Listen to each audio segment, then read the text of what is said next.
Hey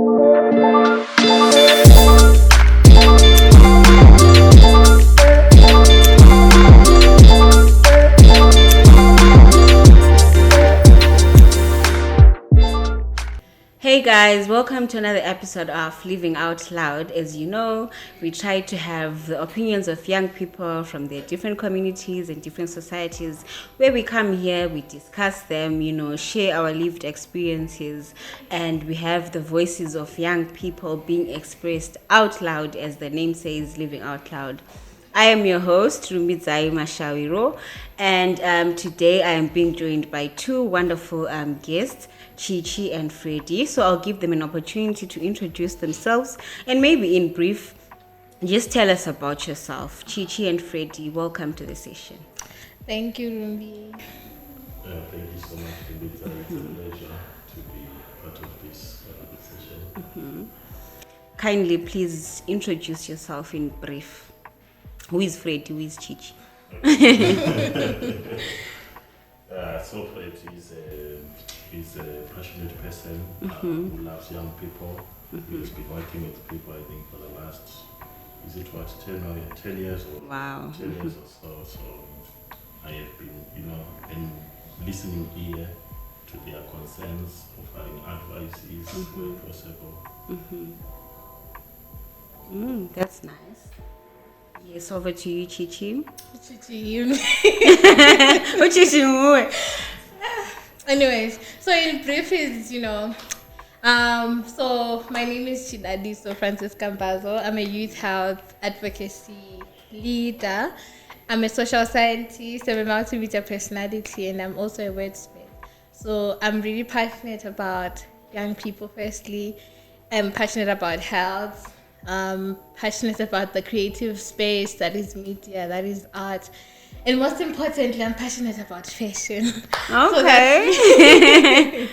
All right. So I think we are really blessed, and it's an honor to have people here who are already working with young people, and you guys expressed that you're passionate in working with young people. I think, which is a good thing, because we're honestly going to be getting the shared experiences of young people. So today we want to delve into pressures and expectations. We acknowledge and believe that as children grow, as young people, start to maneuver into their adulthood, they face societal or cultural or digital pressure. So maybe just to open up our session, where is the pressure coming from? Where is the pressure coming from? Is it coming from the family? Is it coming from the societies that we are in? Is it coming from social media? Where is the pressure coming from? I think there are stages. Stages, okay. Especially as you're growing up as a person. There are times when the pressure is coming from the family. Okay. There are times when the pressure is coming from the society. But then there are times when the pressure is coming from you as an individual.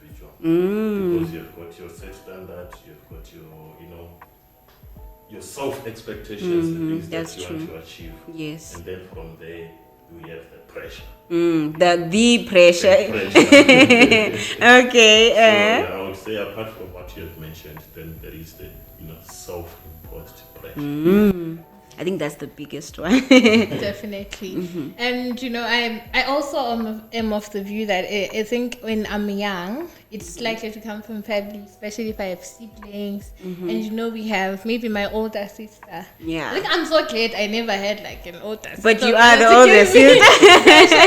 And at some point you can even see the impact, because for instance, if I wrote all my O levels and I got all my subjects, and then maybe my younger brother or sister then does it, and then they fail one or two, I feel like there's also some amount of pressure that comes with it. And even just going to a school where your sister learned, and they're like, oh, your sister was so brilliant, what about you? So this is where the pressure, I think, then starts. And then as we grow up, as we get older, we look at the society, we look at our friends. Because currently, I think we can also link friendships with social media, because a lot of our friends were seeing them on social media, And my friends are slay queens, and I'm here using ITEL. It's not really the life maybe that I might say I envisioned for myself. Or maybe I'm content with my life, but I'm seeing someone who's my age doing A, B, C, and D, and I'm not where I wanna be. I wanna so I feel be. like also it then comes now into that self-imposed pressure to say, these friends, and I'm seeing things on social media. I feel like social media just sells us so many dreams. We start off with how, for instance, we have people buying iMacs. I can't even afford an Oh iPhone my God. XR. Yes. Thank you. Yes. They have an iMac, they have an iPad, they have a MacBook. Just general pressures. On my birthday, I can't get a dozen of roses. I can't even afford one rose. But And I think you're now getting into the hidden pressures. So I feel like pressure just comes from all sides, and also from I think as we mentioned in family, I think also family now comes back up again. So when our parents are saying Osban sendize wena ke lokho hlezi endlini khonapho uthona ihlezi ngani ngumthangelo, like the things that our parents say to us. So I think pressure is just everywhere at this point. Even workplace pressure is there. Yeah, that's true. So sometimes we're okay when we're not yet exposed to certain things. Okay. Because with the exposure, there comes pressure. comes pressure. But like I always say to the young people, if you really know where you are, who you are, what you value, regardless of what you're exposed to, you need to remain composed to yourself. With that being said, would you say kuti maybe looking at the Gen Z era,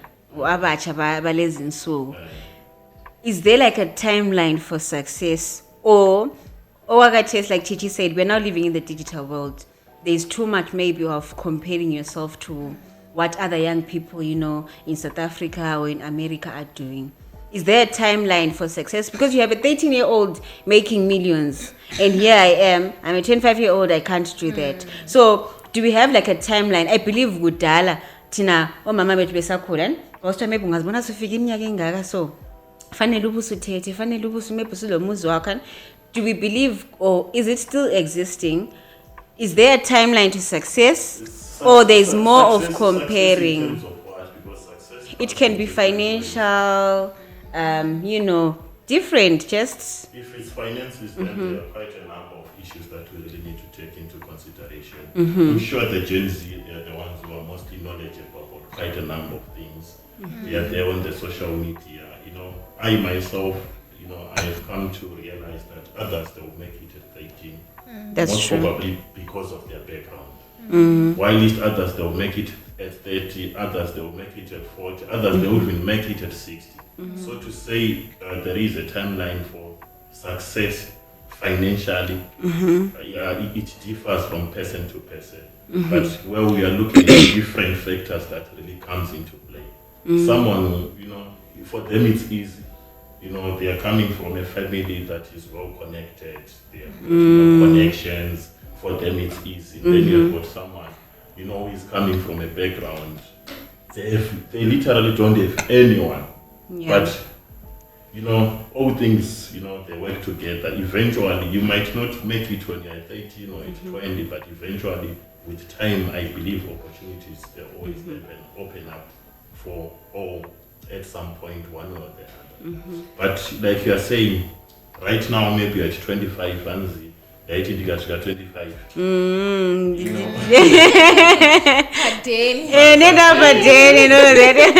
you're at 25, things that are really not going your way, and then you begin to worry, you begin to compare yourself with the other young person who are really making it, and then that's where we now have the hidden pressure. Yeah. But it's something that we cannot talk about. Yes. You understand? Yes. That's where we now have mental health issues coming in, affecting the young people, and we now have depression coming in, affecting the young people. But are we saying, should we really be pressured? Maybe before you pose that question, she can share with us what are some of the hidden pressures maybe that as young people, overall, girls and boys, what are some of the hidden pressures that are there? I actually wanted to first respond to the previous question. That's okay. It's okay, you can, yeah. Oh, yes. So I think, firstly, to respond to the previous question, I feel like as Gen Zs, we actually do have pressures And even like there's sort of like we don't talk about it, but it's there. I think growing up, everyone wanted to do something by 25. So I would say get married by 25. I'm speaking from, very personal perspective because I was one of those people. I had an auto book written, yes. Like I would write down, I want to have like a nice car by 25. I've always wanted a red Mercedes Benz. I'm turning 23 this year. I don't know if I'll have it by 25, but like I wanted to get married. I wanted to get married. I wanted to get a job. I wanted to do A, B, C, D, and E, right? So I feel like for the Gen Zs, really like your mid-20s are sort of like the cutoff date, if I can call it that. Although we never really agreed, but then it's something that is there, that is living. But then now the challenge also with I think referencing what Freddie said, I think it's good for us to be cognizant of our environment, but then I feel like with our generation we don't really take it into consideration. I see a lot of creators on social media. I spend a lot of time on social media. You'll be seeing the Rebecca Tungwararas, there's someone also recently, is it Archimedes, who popped up on my FYP, and you're seeing the Gen Z's in the comment section. They're like, if only, if only it was me, if only I could afford, like I'm sure at some point, now outside of social media, you start saying, "Oh my God, where did my parents go wrong?" Start blaming. Yes.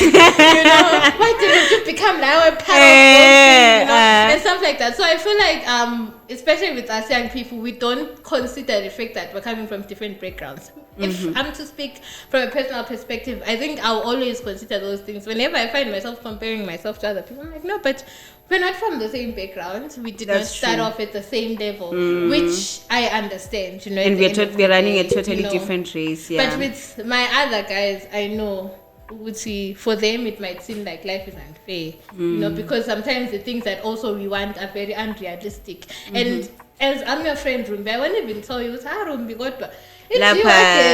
you can't. It's not realistic. No, you can't do that. Yes. So I think that was my response. And then now to the heat and pressures.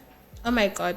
I can see Fred is thinking he wants to attack you. No, I don't want to attack you. You want to listen. No, and like what she was saying, and I would equally agree. What I would then say is, when we are looking at young people, yes, we don't want to go through the process. We just want things to be fast and quick. We've become a microwave generation where we want things happening instantly. There and there. Like today I'm here, tomorrow this is supposed to have happened. Yeah, that's and very then true. With that, we are now setting, high expectations for ourselves. That we are not willing to work towards. And exactly. And then in return, it takes a toll on us, on our, like I always say, our mental health. That's true. I think on that, I actually just thought of an example of, for instance, let's talk of content creators, social media content creators, right? So as young people, look at Grace Mondlane. I'm not too sure how old she is. She's like 24, 25, right? I think she turned 25. 25, right? And she has, I don't know, a gazillion millions of followers on TikTok or on all socials, and she's doing A, B, C, and D. She's like a literal trailblazer. But then I see Grace, she's 25, and I'm 25, and I'm thinking, this is someone who are the same age. For instance, maybe if you grew up with Grace and you're seeing her there, for you it might seem like, okay, we came from the same community, right? And stuff like that. But then one thing that also we don't want to then think of is, maybe she started content creation at 18 and she only blew up when she was 23. Yes. Right? We will never also think of that. And maybe sometimes also with social media, people won't tell you this is where I started. Yeah. So I think also that's like the biggest challenge, because we always think, no, but we're the same age, but we're from Songwe, but then we don't really recognize the fact that sometimes we don't tell these very real stories. And it's not wrong also for them to not tell us, a disclaimer. But I'm sure if I think that you need be to. Surprised. And so I'm maybe sure sometimes you might not necessarily want to take the same route that they've taken. So sometimes it's okay. Actually, when we do not know how they've made it. That's true. For me, I would say just understand your partner. Right? Yeah. You see what is in front of you. What is it that you can do now? Yeah. It's good to set a high standard for yourself. But if you're not yet there, be content with where you are, but working towards you know, improving and making your life better. Yeah. Guys, I think Zima. Chogunzima. There's Prue. Do you know Prue? Yeah. I don't want to get into that. Okay, yes. So maybe I think I get what Chichi is saying. We have other young people who started off like, you know, at humbling backgrounds, and they're at the top. They worked hard for things, and they inspire us. They motivate us. But unfortunately, life is not fair. That for others, it comes off easy, which is not bad. But to another young girl who is out there, who is watching, what are they then pushed to do? But maybe not to delve much into that. Maybe, Sefred, you can then share that in your expertise, in your working field, what are some of the effects, or what do you think then happens when, you know, young people do not get the life that they worked towards, or things don't go as planned? What are some of the things that you have seen happening when life takes a toll on young people? Usually, when things they don't go your way, I think a lot of young people, they are stressed. Then it leads to depression, and with the depression, we have got, I would say for men, others they would resort to drugs, others they would resort, to violence, others they would resort, to these different kinds of things. For women, sometimes they resort to, prostitution, I would say, or where in most cases they are then exploited. Yeah. And in some cases, a lot of things happen there, and then they come back, back to social media, posting things, putting pressure on the innocent girls. So, but at the end of the day, what I would then say to young people, just believe yourself, believe where you are, understand your background. I would always say work towards changing your life, changing your background, not to influence other young people, to resort to these, harmful practices, these risky behaviors that, we come up across on a daily basis. Yesterday, is it this week, Nabonomunya town, a missing water song, it was so fun. You're like, maybe was a mugu kangas really. It backfired. Mundu Arizota. Yeah. Drugs. Now they're doing quite, stressful things in town. Yeah, which is sad actually. Yeah. So maybe Chichi, from a young person's point of view, to a young person who is listening right now, what would you then say to them? How can they stay afloat, with all the pressure that we have and the expectations?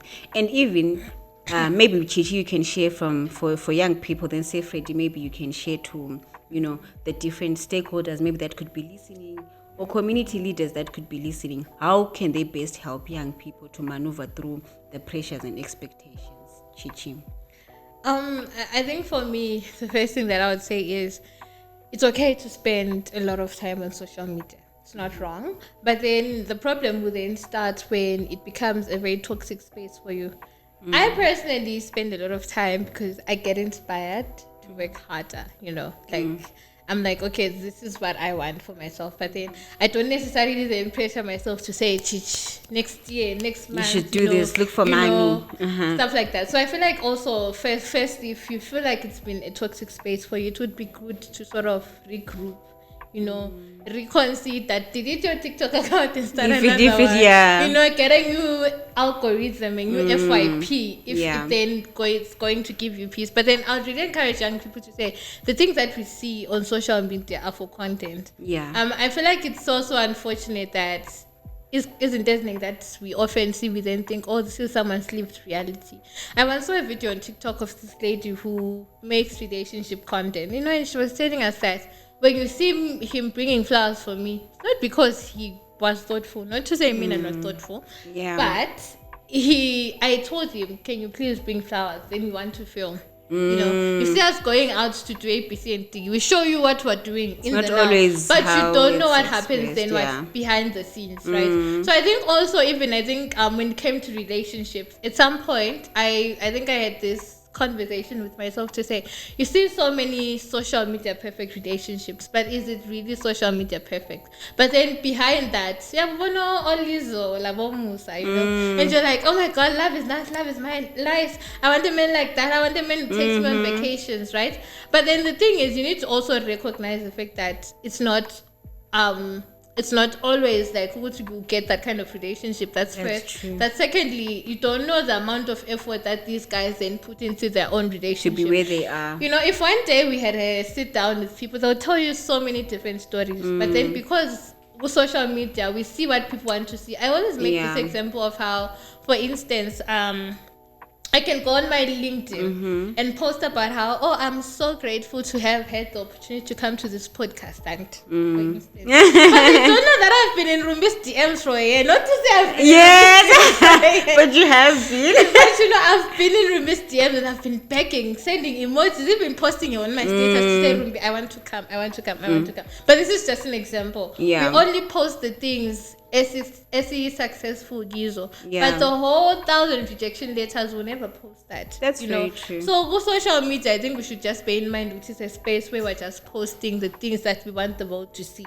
Yeah. Right? But the things, the real life content, the everyday chichi is not the chichi that you see on social media. So I think it's true. That's true. it's something that we should then make sure that we're thinking about. Don't give yourself pressure. You have all the time in the world. And also, another thing is we are all from different backgrounds. That's why. Yeah. And sonke inhlanhla yethu le grace yethu ayifani, unfortunately. Wow, that was a handful from Chichi. I think for anyone who is listening, they really got the handful of it.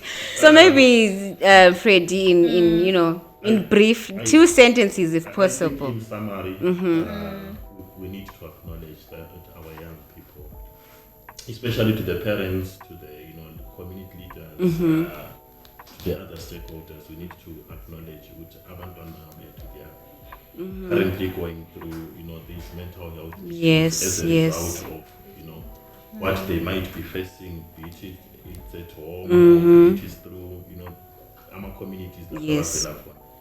And let's break the silence. Let's give them a listening ear, and then we work towards, making life easy and better for them.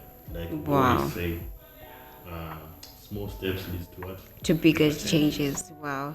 Thank you so much, Freddie and Chichi. I think this was very interesting, and I think I also got to introspect, to get to think and visualize that sometimes the things that we're exposed to are not always how they are. What we see, people only expose us to the things that they want us to see. So as young people, we should be careful, and we should consume things that that build us, that don't intoxicate us, like Chichi said. Chichi and Freddie, thank you so much for joining us this session. To our listeners and our viewers, please don't forget to subscribe or press the notification button so that you get a reminder every time when we post an episode. If you watched up to the end, thank you so much, and watch out for our next episode. Bye.